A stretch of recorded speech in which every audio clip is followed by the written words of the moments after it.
Hello hello আমি আজকে ভৌত আলোক বিজ্ঞান চ্যাপ্টারের সবগুলা জ্ঞানমূলক প্রশ্ন আলোচনা করব।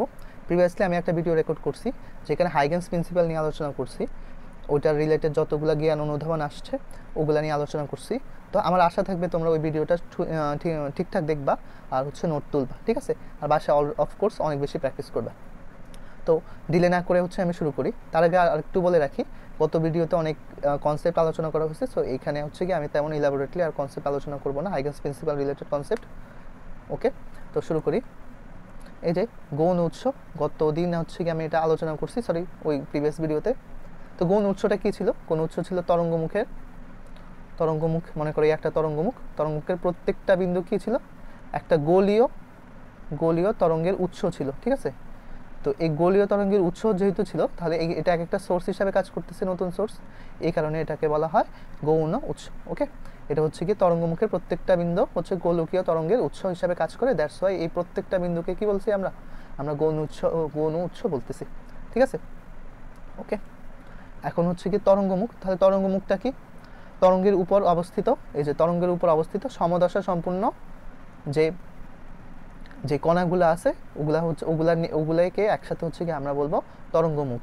আর তরঙ্গমুখ কি করে? তরঙ্গমুখ গিয়ে তরঙ্গমুখের প্রত্যেকটা বিন্দু গৌণ উৎস হিসাবে কাজ করে, ঠিক আছে?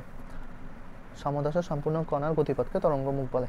ওকে, এখন আসো গিয়ে পয়েন্টিং ভেক্টরটা কি? তার আগে আমরা জানি আলো কি তড়িৎ চুম্বকীয় তরঙ্গ, তাই না? তড়িৎ ক্ষেত্র ও চুম্বক ক্ষেত্রের আলোড়নের ফলে গিয়ে তোমার কি আলো তৈরি হয়। লেটস সে এই গিয়ে আমার তড়িৎ ক্ষেত্র, আর এই গিয়ে আমার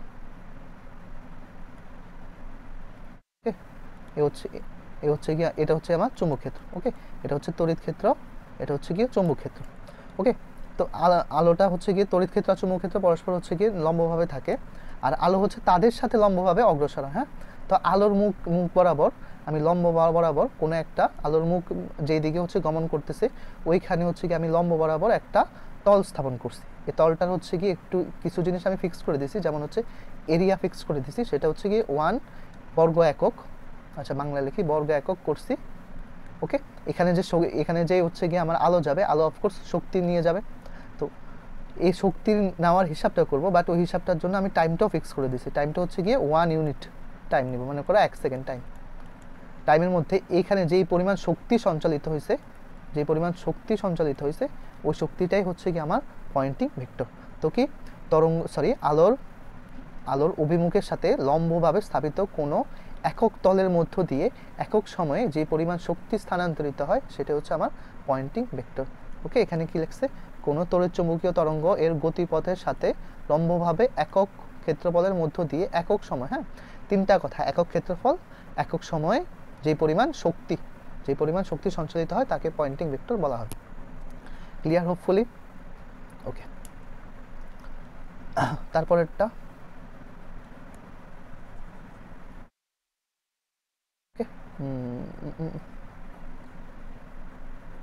তারপরে গিয়ে তড়িৎ চুম্বকীয় তরঙ্গ, অলরেডি এটা আলোচনা করা হয়েছে। আলো একটা তড়িৎ চুম্বকীয় তরঙ্গ, যেখানে গিয়ে তড়িৎ ক্ষেত্র থাকে, এই গিয়ে লেটসে তড়িৎ ক্ষেত্র, আর গিয়ে এই গিয়ে আমার চুম্বক ক্ষেত্র। হ্যাঁ, এখানে গিয়ে তড়িৎ ক্ষেত্রকে ইলেকট্রিক ফিল্ড ই দ্বারা প্রকাশ করলাম, আর চুম্বক ক্ষেত্র। আর তড়িৎ ক্ষেত্র আর চুম্বক ক্ষেত্র পরস্পর কিভাবে থাকে? লম্বভাবে থাকে। তাদের আলোড়নের ফলে কি তৈরি হয়? আলো গিয়ে লম্বভাবে অগ্রসর হয়, ঠিক আছে? শূন্য স্থানের মধ্য দিয়ে আলো দ্রুতিতে গতিশীল তড়িৎ ক্ষেত্র ও চুম্বক ক্ষেত্রের আলোড়ন, এটাই কি তড়িৎ চুম্বকীয় তরঙ্গ, যেখানে তড়িৎ ক্ষেত্র আর চুম্বক ক্ষেত্র পরস্পর লম্বভাবে থাকে। এদের উভয়ের তরঙ্গ সঞ্চালন অভিমুখের সাথে লম্বভাবে থাকে বলে তাদেরকে তড়িৎ চুম্বকীয় তরঙ্গ বলে। ওকে, জাস্ট এতটুকু বললে হবে। শূন্য স্থানে আলো মানে তড়িৎ চুম্বকীয় তরঙ্গ গিয়ে তড়িৎ ক্ষেত্র ও চুম্বক ক্ষেত্রের আলোড়নের ফলে সৃষ্টি হয়, যার বেগ গিয়ে শূন্য স্থানে আলোর বেগের সমান, আর গিয়ে তড়িৎ ক্ষেত্র আর চুম্বক ক্ষেত্র পরস্পর লম্বভাবে থাকে। ক্লিয়ার? আচ্ছা, তারপরে আলোকবর্ষটা আমি গিয়ে এইখানে আলোচনা করি। ওকে, আলোকবর্ষ প্রথমত কি ব্যাপারটা কি বলতো? আলোকবর্ষ গিয়ে একটা একক। কিসের একক? দূরত্বের একক। ওকে, আলোকবর্ষ গিয়ে একক, সেটা কিসের একক? দূরত্বের একক। দূরত্বের কেমন একক? দূরত্ব হচ্ছে গিয়ে আলো 1 বছরে যে পরিমাণ দূরত্ব অতিক্রম করে, ওকে, অতিক্রম করে সেটাই হচ্ছে গিয়ে আলোকবর্ষ। সো মাঝে মাঝে হচ্ছে আলোকবর্ষের মান কত সেটা জানতে চায়। তা আমরা জানি দূরত্ব বের করার ফর্মুলা সমবেগে থাকলে আলো সমবেগে গতিশীল, s = vt। ভি এখানে আলোর বেগ, তাহলে আমরা সিটি লিখতে পারি, সি এর ভ্যালু হচ্ছে 3 × 10⁸। এখন টি কি 1 বছরে না, এই যে 1 বছরে যেই পরিমাণ দূরত্ব অতিক্রম করে, 1 বছর সমান কত দিন? 365 দিন। বাট আমরা হচ্ছে সবগুলো এসআই এককে হিসাব করব। তো দিনকে আমি প্রথমে হচ্ছে গিয়ে 24 দ্বারা গুণ করে ঘন্টায় নিছি, কারণ একদিন সমান 24 ঘন্টা। কারণ ঘন্টা নিলে হবে না, কিছু নিতে হবে সেকেন্ডে, তাই সেকেন্ডে নেওয়ার জন্য 3700 দ্বারা গুণ করলাম। তাহলে এত 1 বছরে এত দূর হচ্ছে গিয়ে আলো অতিক্রম করে, ঠিক আছে। তো এটাকে যদি কিলোমিটার নিতে বলে তাহলে এই সেম অ্যান্সারটাকে এটা ক্যালকুলেশন করবে, অ্যান্সারটাকে হচ্ছে গিয়ে 1000 দ্বারা ভাগ করে দিবে, শেষ। এত কিলোমিটার অতিক্রম করে, ওকে, বুঝা গেল। এখন নেক্সট হচ্ছে কি আলোর সমবর্তন। সমবর্তন কি আমরা জানি, আলো কি, মনে করো এই একটা আলো সোর্স থেকে আলো হচ্ছে এদিকে দিকে দিকে দিকে দিকে দিকে সব দিকে যাচ্ছে, ওকে। তা আলো কি ছিল আমাদের? প্রথমত একদম ইনিশিয়ালি বলছিলাম আলো হচ্ছে তড়িৎ চুম্বকীয় তরঙ্গের আলোড়নের সৃষ্টি হয়। তো এখানে অনেক দিকে কম্পাঙ্গক্ষম হচ্ছে কি তরঙ্গ থাকে, ওকে ওকে। মনে করো লেটস সে এই একটা আলোর তরঙ্গ, এটা হচ্ছে কি চুম্বকীয় তরঙ্গ, এদিকে আছে হচ্ছে গিয়ে এটা হচ্ছে চুম্বকীয় এটা হচ্ছে গিয়ে তোমার, আচ্ছা এটা তড়িৎ ক্ষেত্র, এটা হচ্ছে চুম্বক ক্ষেত্র, তাদের আলোড়ন হচ্ছে গিয়ে আলো যাচ্ছে। এখন এটা দেখো অনেক দিকে যাচ্ছে না, এই আলোটা ছড়ায় যাচ্ছে না, দেখছে আমি এইখানে একটু কাট করে তার হচ্ছে সেকশনাল ভিউটা দেখতেছি, বুঝছো, সেকশনাল ভিউ। তাহলে আলো হচ্ছে এইদিকে কম্পন, তরঙ্গগুলো এইদিকে মানে ইয়া করে কম্পনক্ষম হয়, এদিকে কম্পনক্ষম হয়, এদিকে হয়, এদিকে হয়, এদিকে হয়, নানা দিকে হয়। এখন আমি হচ্ছে গিয়ে একটা পদার্থ ইউজ করবো, সেটা হচ্ছে কি আমাদের নাম হচ্ছে পোলারাইজার। পোলারাইজারে কি হয়, জাস্ট কিচ্ছু নেই, এখানে সরু ছিদ্র থাকে, বুঝছো, সরু ছিদ্র দিয়ে আলো যখন পাস করে তখন এই যে এই দেখো এইটার ক্ষেত্রে কি হয়, এই যে এই তরঙ্গটা, এই তরঙ্গ এগুলো কি করে, ব্লক করে দেয়। ব্লক করে দিয়ে জাস্ট এক তলে দেখো একদিকে হচ্ছে কি আমাদের তরঙ্গগুলা কি কম্পায়মান থাকে। তো এই যে এই প্রসেসটা করছি না, এই প্রসেসটা হচ্ছে গিয়ে সমবর্তন বা পোলারায়ন বলা হয়। আর এখানে যা ইউজ করছি পোলারায়ন করার জন্য এটাকে বলা হয় পোলারাইজার, ঠিক আছে।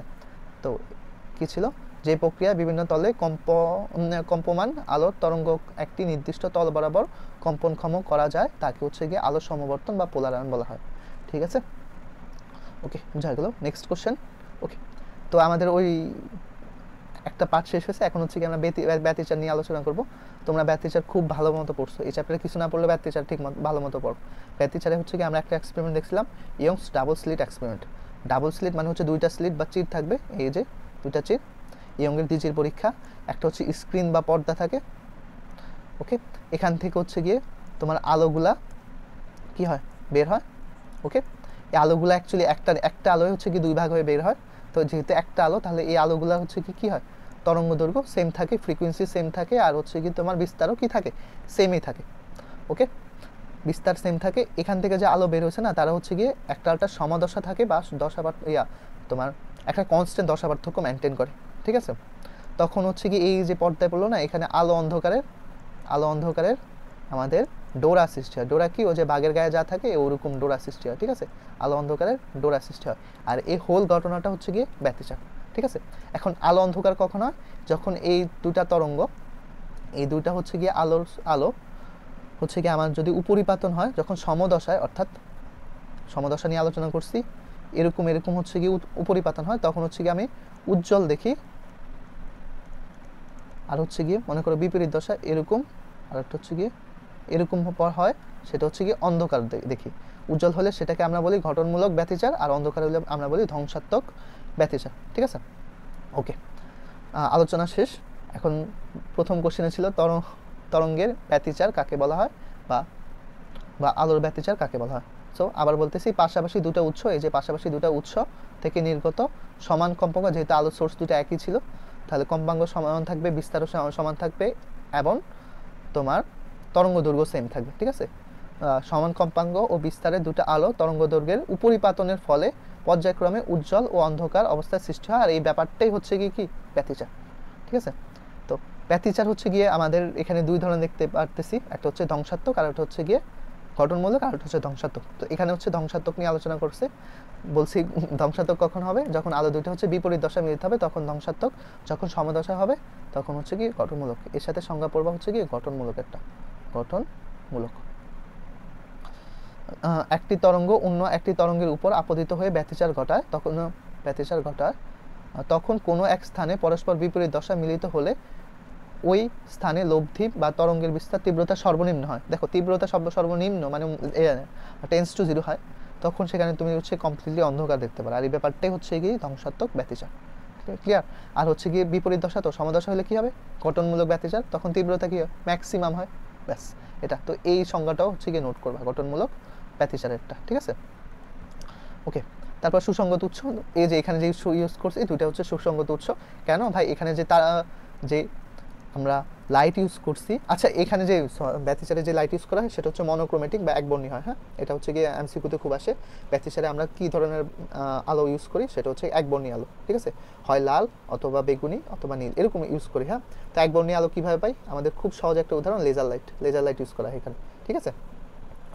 সুসংগত উৎস হচ্ছে যখন হচ্ছে গিয়ে এই উৎস হতে যে আলোটা নির্গত হবে ওটা হচ্ছে সমদশা থাকবে বা একটা কনস্ট্যান্ট দশা পার্থক্য মেনটেন করবে, আর আলোর তরঙ্গ দৈর্ঘ্য, ফ্রিকোয়েন্সি, তারপর হচ্ছে গিয়ে কি তীব্রতা বা বিস্তার সেম থাকবে, ঠিক আছে?